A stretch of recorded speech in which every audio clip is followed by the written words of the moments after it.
Over the course of 2005, while living in Gulfport, Mississippi, I evacuated alone 5 times with 4 young children to shelter from hurricanes.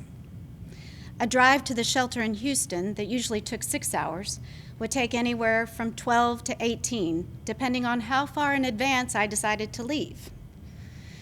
At the end of August 2005, we began to hear reports of another big storm developing and heading towards the Gulf Coast.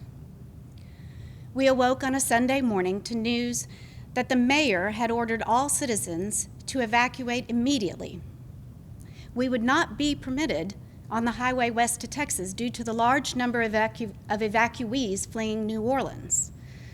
Terrified, we drove northeast to Alabama, with thousands of other cars crowding the 2-lane roads.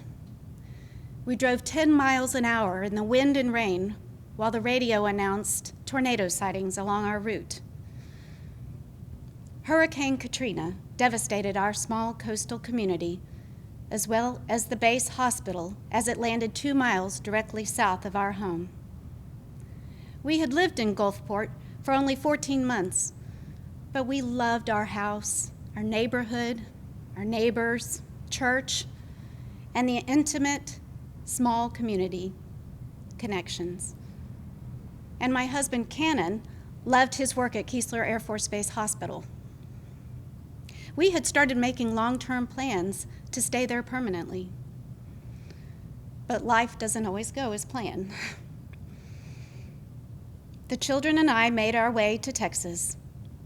I enrolled them in their second school for the year, in Austin, where we lived temporarily with my parents.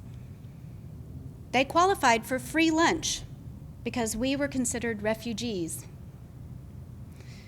At the end of the year, we received the news that Cannon was reassigned to Lackland with the caveat that he would be deployed to Iraq within 6 months. Upon moving to San Antonio, I enrolled the children in their third school for the year. Eventually, I met my family of medicine in the Bexar County Medical Society Alliance. They provided a soft place for me to land after all the fear and uncertainty of that year.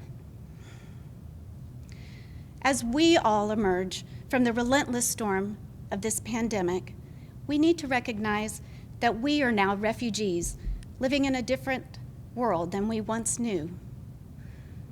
But the family of medicine continues to provide a soft place to land.